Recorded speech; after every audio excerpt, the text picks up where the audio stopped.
Broadcasting from the Symphony Studios in Marietta, Georgia, it's time for the Technology Harmony Podcast, brought to you by Symphony Technology Solutions. Tune in every week as we spotlight the very best minds in our industry. Now here are your hosts. Hi, I'm Leo Dess, and this episode of the Technology Harmony Podcast is sponsored by The Inside. To stay up to date on how we are creating technology harmony with Symphony, subscribe to all of our content on YouTube and wherever you listen to podcasts. Thank you. Hi, everyone, and welcome to the 19th episode of the Technology Harmony Podcast, brought to you by Symphony Technology Solutions. I'm your host today, Katie Galley, and I am joined in the Symphony studio with residential business leader at SALTO Systems, Colin DePree. How are you doing, Colin? I'm well. Hello, everybody. Thanks for having me, Katie. Absolutely. Super excited, Colin, to dive into you and your journey. And two, I'm super thankful that Lee connected us. I know you guys are connected over at The Inside, and we have some media partnership with Lee and The Inside too. So really happy we got connected. Absolutely. I have a lot of fun with Lee every week. So yeah, I'm excited. Happy to join you. Yeah, I am too, and I'm excited to hear more about the podcast and stuff that you guys have been creating. But Colin, just to get us started, can you tell us a little bit about your own professional journey and how you got the job that you have today? Yeah, so I've been in the security industry for about 12 years now. Started right out of college with my first job at an alarm company here in the Twin Cities area. Spent about 6 or 8 years there with a lot of different departments. So it was a lot of fun. I really got my feet wet there. Started in sales, didn't like sales, moved into the tech support, software support area. And I'm going to pause here because I really like to tell this story because I think it could impact a lot of people. Yeah. When I first started in the security industry as a salesperson, I didn't grow up with a security system at my house. I had no background in security. I was just out of school. I just wanted a job and a paycheck. So I took one that was offered to me. And I just didn't get it. I didn't understand it. I didn't know why residents needed an alarm system. I didn't know why companies and businesses needed a video system or an access control system. I didn't understand the why. And so after a couple of months, I went to the guy I had been working for and just said, hey, I like technology, but the sales thing, it's not for me. What do you think about me moving back to the software support, tech support side and trying to learn there? Because again, at that point, I didn't know what I wanted to do for a career. I needed a paycheck. Yeah. And it was when I moved into that tech support, software support role, and I started taking phone calls from businesses and end users about how important the video system or the access control system was to the safety and the security of their employees, of their residents, of their clients, whatever it was, that everything really started to click. And so it was really at that moment, very early on in my career, that I realized this industry was super exciting, something I really wanted to be a part of. And have been in it ever since kind of that moment. So from there, I moved into some customer experience roles. I was for a moment kind of the general manager of the residential small business group at this company. So responsible for solution development, actual delivery, all of that. And then prior to joining SALTO, I spent about 3 years at a regional integrator. Leading the sales organization there, and really wanted to get back closer to the technology, some of the more biz dev side of the things. So joined SALTO in November as the residential business leader, really working towards strategy, biz dev, products. Really have my hands in a number of different areas to really impact our strategy in a field that we think is really, really important to our business. So. Absolutely. And Colin, too, reflecting back a little bit, I know you said once you were in that kind of tech support role, really talking to people and learning about access control and the importance of security. Was there a story specifically that stood out to you of someone you spoke with, or was it just overall all the people you started to put together this narrative of, wow, this is really important? Yeah, I don't think it was one impact. It was just the multiple calls every day that there was super high importance to solving that problem, right? It wasn't something where somebody called in and said, hey, no big deal. When you get to it, that's great. It was either we can't operate our business, or somebody who works in this area could be at greater risk if we don't have this up and running.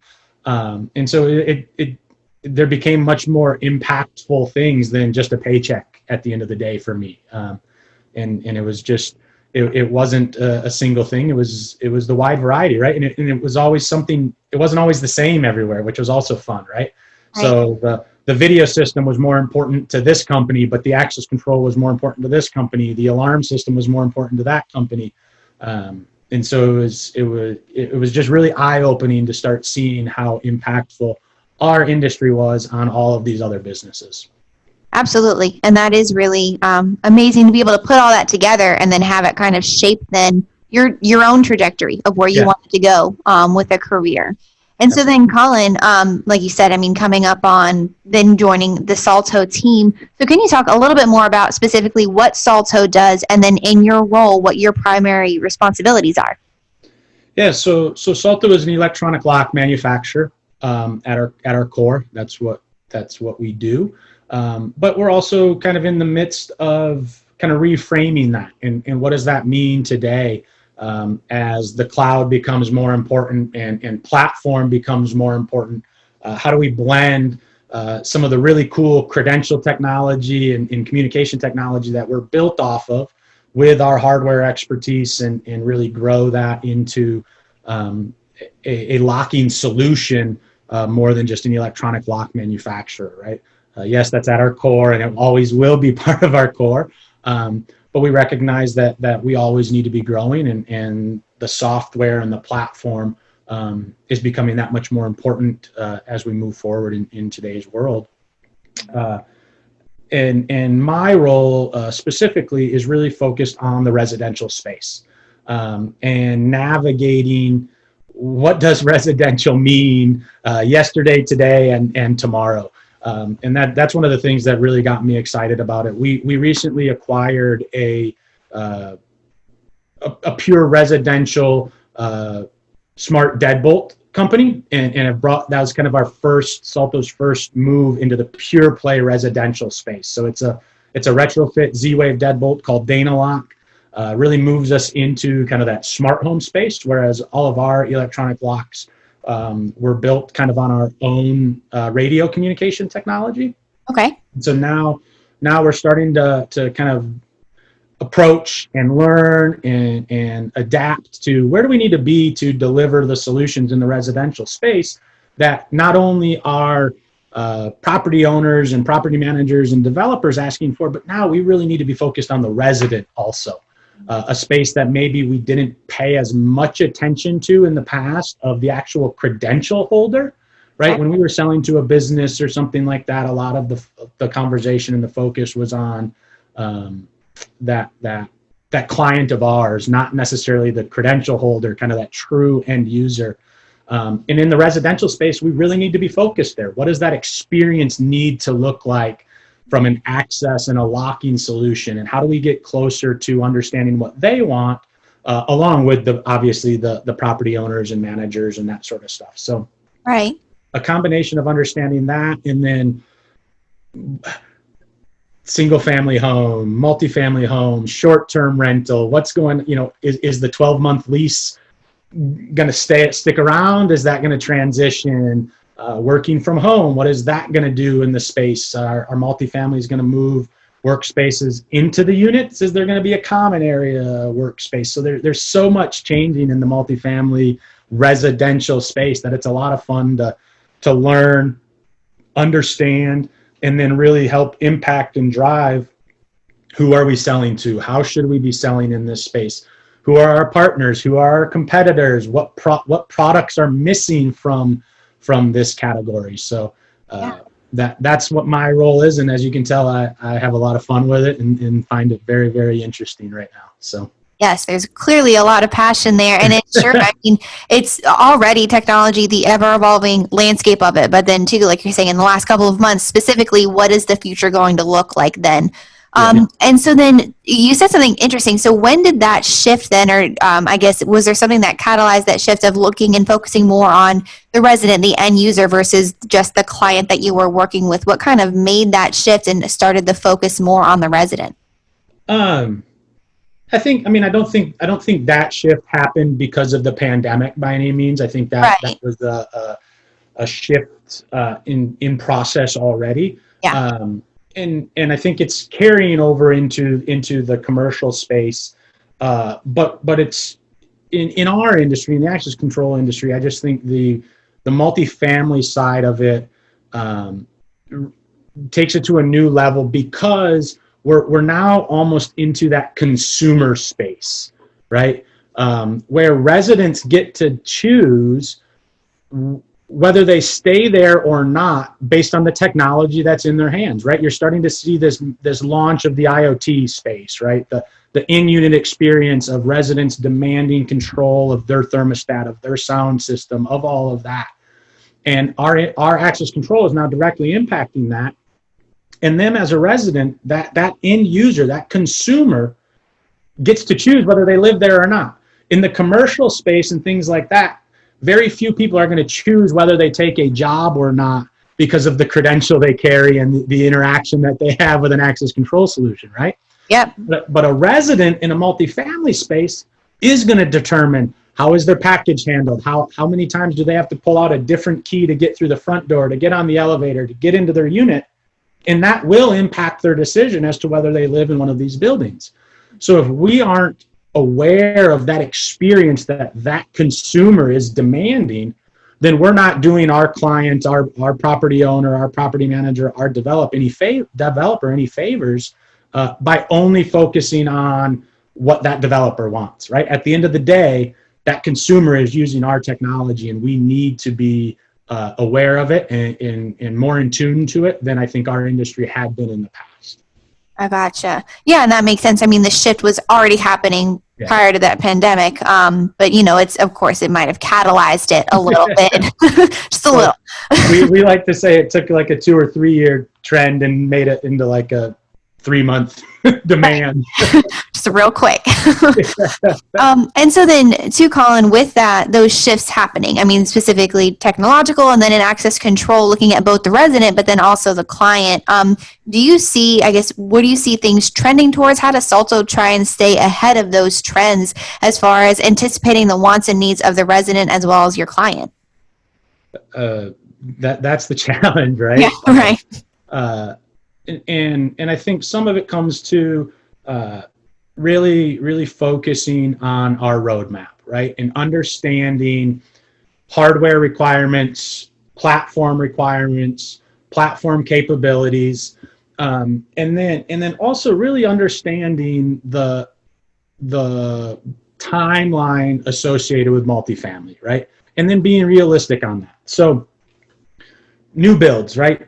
2 to 5 years for a new development to actually take shape and build. So we need to be aware that we're not implementing the technology that is necessary today. We're implementing the technology that's necessary 2 or 3 years from now. Right. We maybe don't know what that is. So we've got to, as a manufacturer, we have to build with that in mind. So how do we make our hardware and our software and our entire solution future flexible is kind of the term that Lee and I have been tossing around in our podcast, and I've heard some other folks in the industry talk about. It's really hard to become really future. What's the old? They used to say, can't think of it now, but future proof, right? They used to say future proof. Well, it's really hard to be truly future proof, but we've got to be future flexible. So we have to be building our hardware, our software, our platforms so that we can make sure we are relevant on the technology in 2 to 3 years from now, so that our end users are actually, it's kind of reverse, so that our partners, the developers, the property managers, those folks are comfortable selecting us today, right, knowing that we're going to deliver what their residents want in 2 years Yeah. or in 3 years, right? So we meet their demands today by being ready to meet the demand of the end user in 2 or 3 years. Wow. And I mean, I can't imagine all the complications and everything going along with that. I mean, to try and anticipate that. So for you guys at SALTO, then what is in pursuit of that, trying to anticipate what will happen 2 to 3 years, 5 years from now? How do you, I guess, what is the biggest challenge that you face? I mean, there's a number of them, right? Understanding that market demand, staying in tune with the habit of the consumer, right? That we didn't maybe need to pay as much attention to in the past. We now need to know, is home ownership going to become important again? You know, we've heard over the last 5 or 6 years that home ownership maybe wasn't the pinnacle that it once was to the millennial and Gen Z folks. Well, if that starts to shift, that changes our thinking. People choosing to rent, well, that changes our thinking. So we've got to pay a little bit more attention to that consumer side of things. Yeah. But we also need to make sure that we are also staying true to our access control roots, right? We're a little bit different than some of the other IoT devices where we can just be so future thinking, because we are a life safety product at the end of the day still, right? We're providing access into a secure space. Yep. So while we want to keep up with everything, we need to start bringing convenience into the conversation more, but we also have to keep that security level at that same level. And so it's kind of balancing that need to continuing to improve security and all of that while bringing convenience in. And at the end of the day, it's about delivering that experience that's expected, right? We can't deliver the resident experience at the reduction of security, and we can't deliver a super secure place that nobody wants to use an interface. So we have to keep with that consumer side and then continuing to build upon our history and our legacy as delivering a really, really full-featured locking solution for these properties. There's a constant balance, I guess, yeah. Trying to figure out, give and take between those two opposite sides. And so, Colin, then you mentioned, of course, and we talked about it a little bit in the beginning of the podcast, then that you're doing with Lee about access control, specifically in multifamily. So can you talk a little bit about that? And is it primarily for educational purposes to help maybe bridge that gap? What is the primary focus and what is it? Yeah, I mean, the focus is to have a conversation. Yeah. And engage people from the access control side of the industry and engage people from the multifamily side of the industry and really bring people together who maybe haven't had that conversation before. And on the access control side, we need to be more in tune with that resident experience and that demand of the consumer. On the multifamily side, they need to understand a little bit more about the complexity that comes with moving off of a key and why it's so important to move off of a key and how can we deliver the solution that their residents are asking for and still maintaining that secured property and all of that. And so Lee reached out and we had some conversations about how there just hasn't been a space to have that conversation. And so maybe multifamily folks are relying too much on one point of reference, right? Whether it's an integration company or a hardware company, they need to be able to hear from more and see more.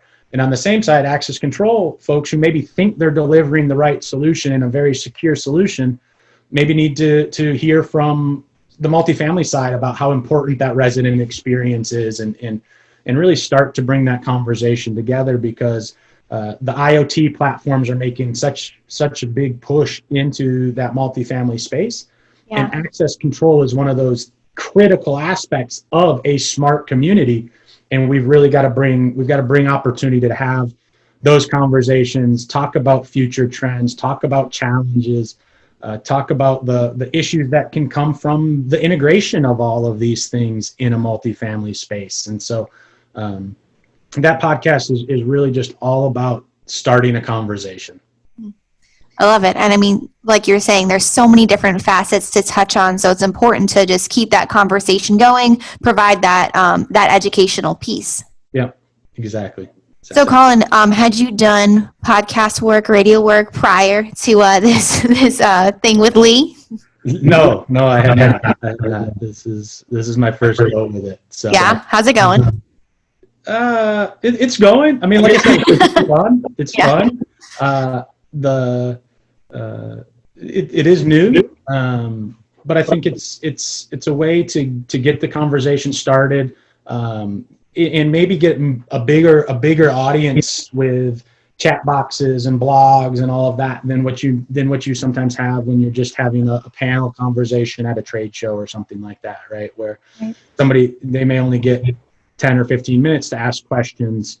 We can keep this going if we strike a chord and bring up a topic that people find super impactful, then we can keep going with that conversation beyond the 60 minutes that we got at that show or whatever. So right, it's just a totally new way to kind of have those conversations, and I guess just keep it going. Yeah, exactly.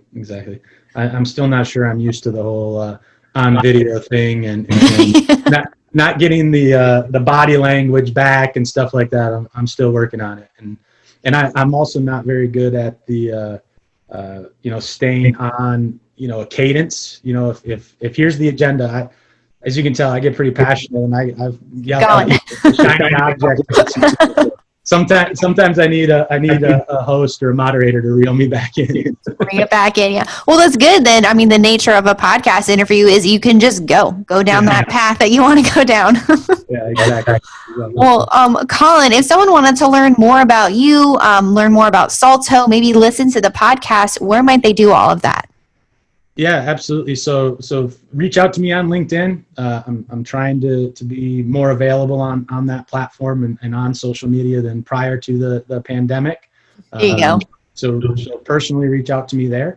Salto.us or saltosystems.com is where you can learn more about our organization, our company. And then I would also say saltoks.com, which is our cloud-based access control, which is a really cool platform that people should take a look at as well.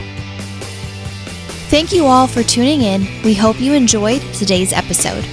To learn more about our guest and their company, check out the show notes for the relevant links. If you would like to learn more about us here at Symphony, of course, subscribe to our podcast on our YouTube channel. And don't forget to follow us on LinkedIn and Facebook at Symphony Technology Solutions, and on Instagram at Symphony Tech Solutions.